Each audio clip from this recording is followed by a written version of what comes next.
dager siden 24 mennesker lot seg stenge inne i en låve for å leve som nisser i hele adventstiden. Nissene har delt seg inn i 2 lag, gråskjeggnissene og hvitskjeggnissene. Hver dag møtes lagene til nissekamp, og det tapende laget må stemme ut en deltaker på låvetinget. Det er 3. desember og 22 nisser igjen på låven.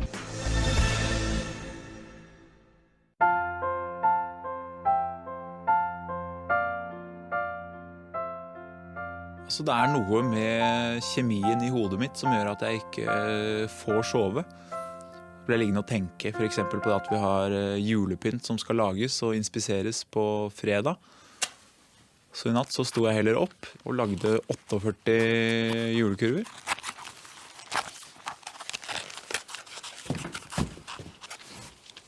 God morgen. God morgen. Jeg skulle bare hilse fra oss som prøver å sove der inne, og si at det ikke er så innmari lett når vi må ligge og høre på de klippelydene du lager. Nei vel? Nei. Vi er flere som ikke får sove her, for å si det sånn. Ja, men det er bare du som bråker. Martes reaksjon på at jeg hadde vært våken en hel natt og laget julepynt, var bare at hun kom og kjeftet på meg, fordi jeg hadde bråket med saksen. Og det er et signal jeg bare får ta videre, at her er det ikke et klapp på skulderen og tommelen opp når man gjør en innsats. Her er det kritikk for kritikkens egen skyld. Vil du være så snill å gi meg et glass med saft fra den dunken der? Det en som jeg på en måte reagerer litt negativt på, det er at produsentene har valgt å ta med han Einar Slyngstad, han tidligere NRK-ansatte. For altså, han har TV-erfaring. Og vet hvordan han skal te seg foran kamera. Og det er ikke noe mindre enn et klart fortrinn i den konkurransen der. Jeg kan aldri matche Einar Slyngstad når det gjelder kameratekke. Det vet jeg. Du, hva er det du heter igjen? Jeg husker ikke navnet ditt. Jeg heter Timothy. Timothy Dale. Dale var det, ja. Dale. Jeg heter Einar Slyngstad og er 63 år. Jeg bor i en bygd som heter Slyngstad, borte på Vestlandet. I mange år holdt jeg til i Oslo og jobbet i NRK, blant annet i Dagsrevyen. På fritiden er det alltid noe å finne på. Du kan fiske og du kan hogge ved. Ja, jeg melder meg på nissene på låven, fordi jeg synes det er en god idé. Og med deg da, Asbjørn? Går det bra? Ja, den er ikke helt ferdig. Det er sånn, det skal være noe... Nei, men jeg synes den er kjempefin. Er det en konge, eller? Det er de hellige tre konger, eller en av de 3. Men jeg tror jeg skal bytte ut den der med noe bomull på toppen, kanskje. For det ble sånn der, du kan heller se etterpå når den er ferdig. Ja, jeg synes den er kjempefin, jeg. Ja, jeg liker egentlig alle, jeg. For eksempel han der Svein. Altså, han tok seg tid til å gå rundt og titte på hva det var de forskjellige hadde laget. Og jeg fikk tilbakemeldinger på at jeg lagde en ganske OK dohjulnisser. Vet du hva, Asbjørn? Jeg synes det er kjempeflink, jeg. Det er første gang jeg har fått høre i hele mitt liv at jeg kunne dette med dohjulnisser. Jeg har laget mange dohjulnisser i mitt liv, men jeg har aldri fått så konkrete tilbakemeldinger. Og det setter jeg pris på. Navnet er Asbjørn Brekke. Jeg er 36 år og bor her på Abildsø. Og det trives jeg med. Jeg har ingen forpliktelser, hverken familie eller jobb. Så jeg kan gjøre akkurat hva jeg vil hele tiden. Det eneste er at jeg bør besøke mora mi en gang om dagen, sånn i middagstider. Mor? Ja, Asbjørn? Ja. Ja. Jeg er veldig glad i å ta meg et glass rødvin sånn et par ganger om dagen. Nei da. Du grønne glitrende tre, god dag. I år så ble det juleverksted litt tidlig, men det er jo fordi jeg skal inn fra 1. desember på det her nisse på låve-greier. Dette skal bli hellige kong Melk i år. Til låvens andre nissekamp har lagene plukket ut en fingernem og klarsynt mednisse. Med utgangspunkt i 6 pepperkakeplater og 1 desiliter knekk, vinner den som først klarer å sette sammen et pepperkakehus.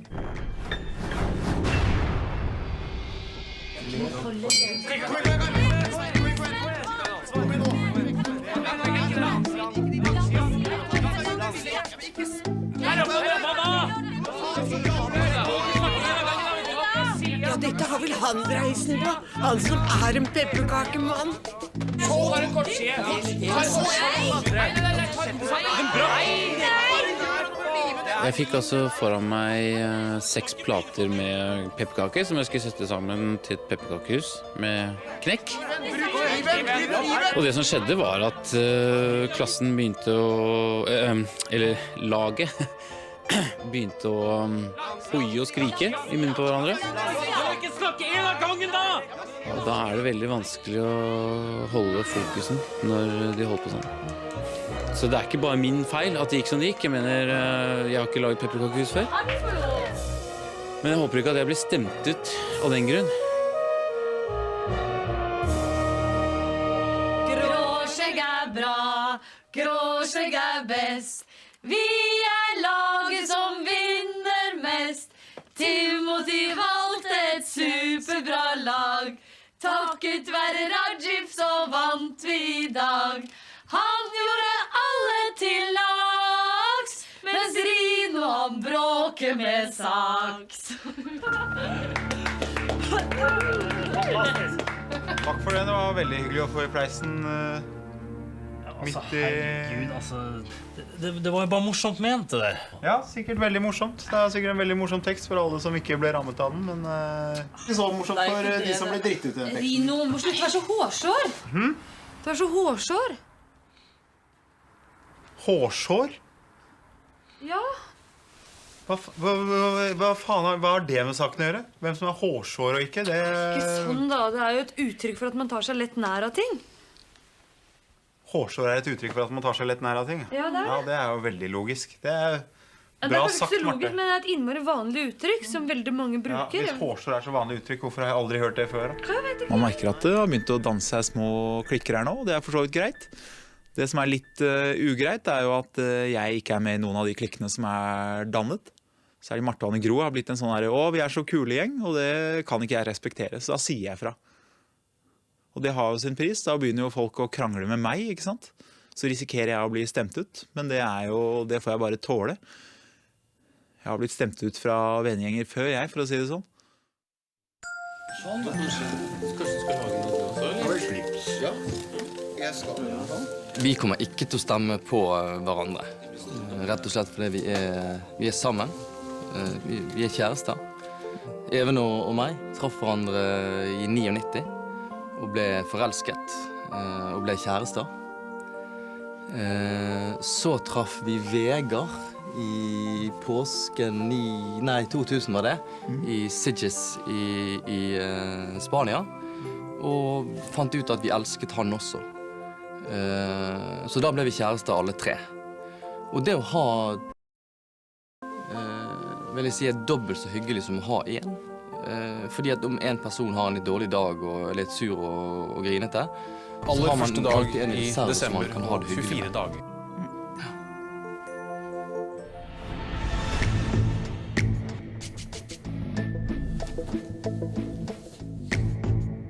Velkommen til deres første loveting. Takk. Svein, det gikk jo litt I ball for deg under nissekampen I dag. Ja, ball og ball, det... Jeg jo ikke heimkunnskapslærer. Neida, men jeg tror det veldig viktig at når vi prater, at vi snakker en og en. Det gjelder for så vidt hele tiden, men særlig under nissekampene synes jeg det viktig, altså. Du husker på det. Det første gang på loveting I dag, og dere skal stemme ut en mednisse.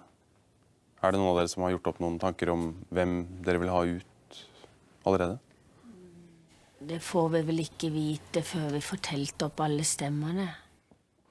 Jeg har bare ett, hvis det mulig å få... Jeg har bare et spørsmål, hvis det for å stille spørsmål. Vær så god. Hvordan det hvis det sånn at vi bare alle nekter å stemme ut noen? At blir det da muligheter for at alle får lov til å være igjen til julaften? Hvis vi vil det? Hvis vi enige? Nei, det går ikke. Da blir det loddtrekning. Loddtrekning, ja. Ja, så det helt umulig å få alle til å være igjen til... Greit. Vi holder oss til reglene og går til kakeboksen.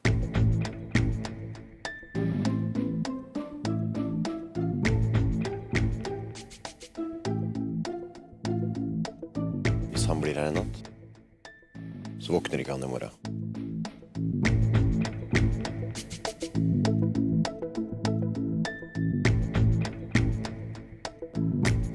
Da det klart for opptelling.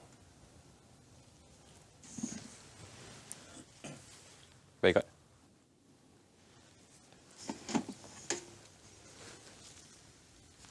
Svein.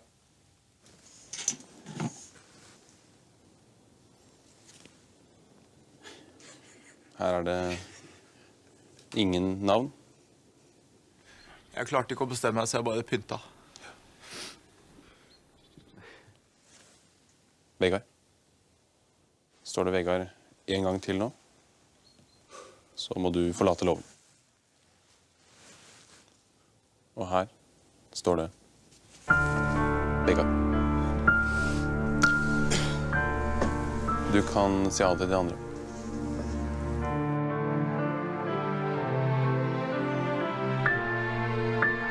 Fortsatt god jul. Ligg med det. Ha det, Vegard. Ha det bra.